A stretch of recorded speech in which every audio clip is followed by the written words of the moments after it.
प्रिय बच्चों, जो हमारे कवि भक्तिकालीन थे,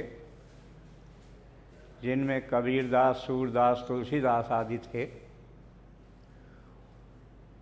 उनमें जिन रचनाओं को उन्होंने रचा, तुलसीदास की रचना रामचरितमानस, जिसमें रामचंद्र जी का पूर्ण वर्णन, पूरी कहानी उसमें है, किंतु उस रामचरितमानस में तुलसीदास जी ने किस कारण से छूट गया या उनका पक्ष नहीं रखा, उनमें मुख्य रूप से है जिस कैकेयी के द्वारा राम को वनवास दिया गया था, वो कितनी दुखी थीं, कितना पश्चाताप किया था उन्होंने, इसका वर्णन बहुत अधिक मात्रा में रामचरितमानस में नहीं मिलता। दूसरे, जो लक्ष्मण राम के साथ वन में घूमे रहे, हर समय उनके साथ रहे और उन्होंने अपनी पत्नी उर्मिला को त्यागा, उसका वर्णन तुलसीदास जी ने नहीं किया। इसी पक्ष को ध्यान में रखते हुए मैथिली शरण गुप्त ने अपने काव्य, जिसका नाम उन्होंने साकेत दिया है, इसका विस्तृत वर्णन किया है और वास्तव में ये वो परिस्थितियां थीं जो एक यथार्थ रूप में सही हैं। तो सबसे पहले हम मैथिली शरण गुप्त जी का, इनका जन्म सन 1886 और मृत्यु इनकी हुई थी 1964 ईस्वी में। ये हमारी स्वतंत्रता के मध्यकाल में जब हमें मिल रही थी, उस समय इनका ये काव्य हमारे पाठकों के मध्य अमृत वर्षा की तरह काम करता था। मैथिली शरण गुप्त अपने पिता के विद्वत्ता के साथ साथ यह स्वयं भी अध्ययन करते थे और इनको गांधी जी का भी सहयोग मिला। गांधी जी जो देश की आज़ादी के लिए लड़ रहे थे, ये भी उन्हें आज़ादी के आंदोलन में भाग लेकर के उसमें सहयोग स्थापित करते थे। इनकी जो रचनाएं थीं मैथिली शरण गुप्त की, वो एक पत्रिका छपती थी, वैश्य उपकारक। उसके अंदर ये अपने काव्य की रचनाओं को छपवाया करते थे। कुछ समय बाद इनका महावीर प्रसाद द्विवेदी से संपर्क हुआ और महावीर प्रसाद द्विवेदी की जो पत्रिका थी सरस्वती, ये अपना काव्य उसमें छपवाते रहे और उसके माध्यम से इनके साहित्य की जानकारी समाज को भी मिलती रही। इनका ये साकेत महाकाव्य, जिसमें इनको मंगला प्रसाद पारितोषिक पुरस्कार मिला, सरकार ने भी इनको पद्म विभूषण का पुरस्कार दिया, उपाधि दी, और महात्मा गांधी ने मैथिली शरण गुप्त को राष्ट्र कवि घोषित किया।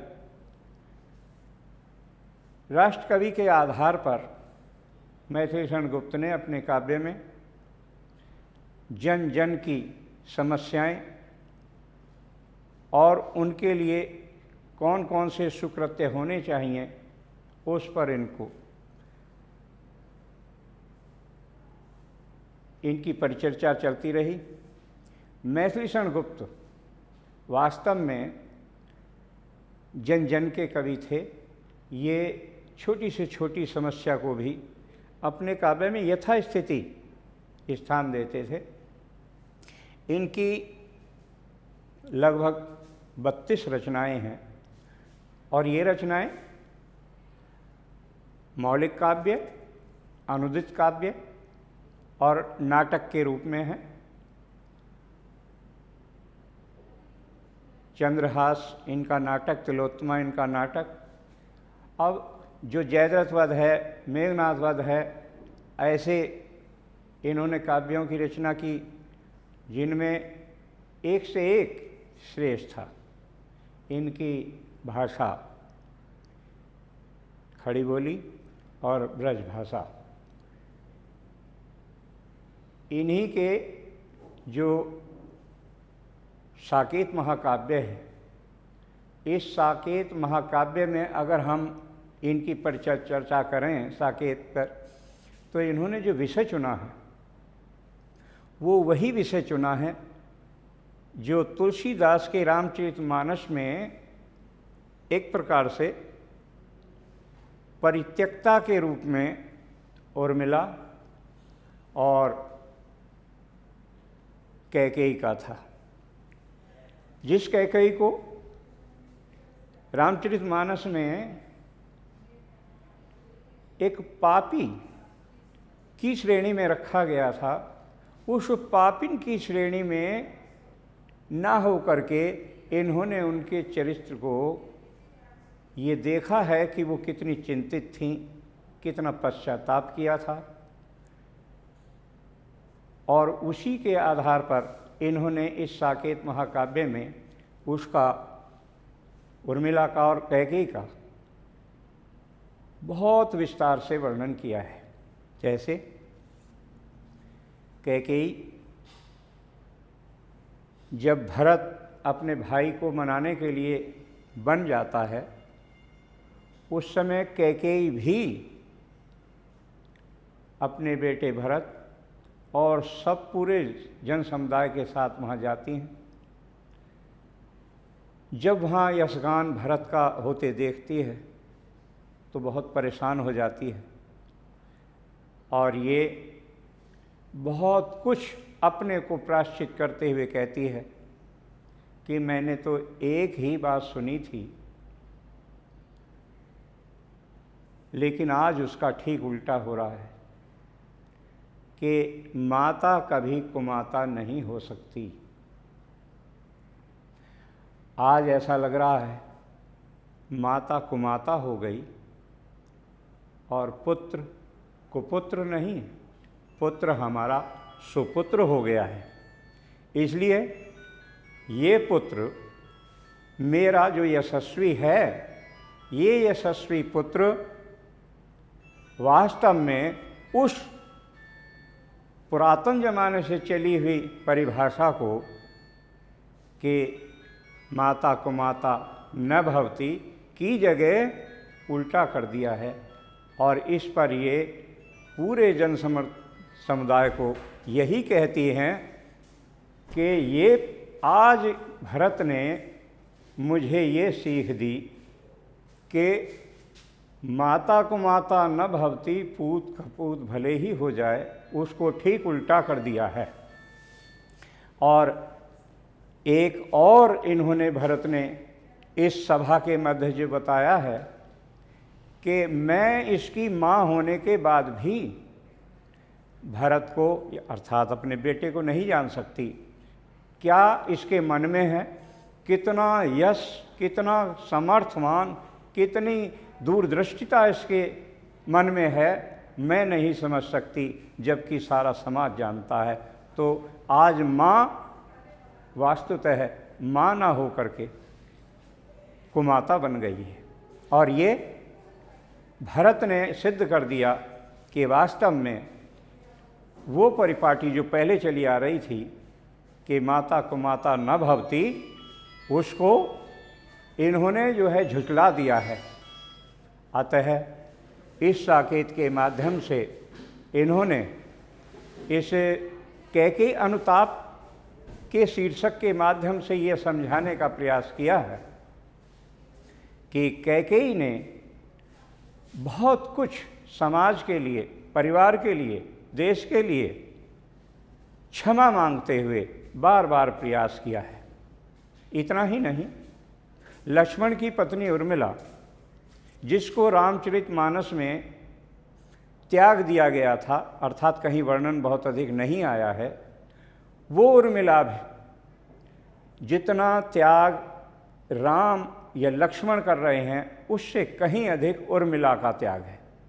उर्मिला अयोध्या में रहती है, किंतु अपने पति की कामना के लिए, अपने पति के विश्वास के लिए, अपने पति की सिद्धि के लिए वो हर समय यही प्रयास करती रहती है, वो हर समय यही प्रार्थना करती रहती है कि वो सफल हों, उनका कार्य सफल हो। इसी प्रयास में वो अयोध्या में रहते रहते अपने में भक्ति युक्त कर्म करते हुए उन सिद्धियों को पाना चाहती है जो एक सफल, सिद्ध और संयत महिला को करना चाहिए। उर्मिला ने मैथिली शरण गुप्त के द्वारा जो व्यक्त किया गया है, एक स्थान पर कहा है, मुझे फूल मत मारो, अर्थात श्रृंगार वियोग में वो बसंत ऋतु की ठंड के जो कामदेव उसको प्रताड़ना देते हैं, वो कामदेव प्रताड़ना देते हुए उर्मिला को झकझोरते हैं, लेकिन वह का उर्मिला अपने धैर्य के बल पर उस कामदेव को भी प्रताड़ित करती है और कहती है, हे कामदेव, तुम गलत जगह आए हो, ये उर्मिला उन महिलाओं में नहीं है, इसमें आपके लिए कोई स्थान नहीं है, और अगर आप अपनी सुंदरता पर गर्व करते हो तो मेरा पति जो लक्ष्मण है आपसे कई गुना सुंदर है, इसलिए आप मेरे पास आने का प्रयास न करें। इतना ही नहीं, वो अपने माथे पर लगे हुए सिंदूर को इशारा करते हुए कहती है उर्मिला कि हे कामदेव, इस सिंदूर को देखो, ये सिंदूर आपको परास्त कर सकता है, आपको समाप्त कर सकता है, अतः इसमें वो शक्ति है जो आप में नहीं है। तो मैथिली शरण गुप्त ने अपनी कविता के माध्यम से, इस साकेत महाकाव्य के माध्यम से हमें उन दो चरित्रों को सबसे अधिक दर्शाया है जिनको रामचरितमानस में तुच्छ समझ लिया गया था, और इन्हीं पर इन्होंने अपना पूरा ध्यान केंद्रित किया। मैथिली शरण गुप्त ने समाज की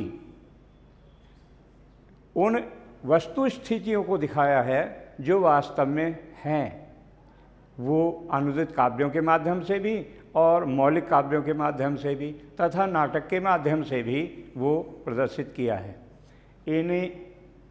इसी के साथ अब आप जो है, जो वीडियो में आपको मिलेगा उसके साकेत महाकाव्य के जो कैकेयी अनुताप और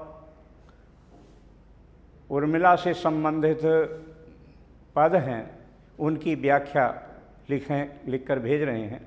आप उनसे कापी बनाएंगे और उनसे ही जो है लिखेंगे।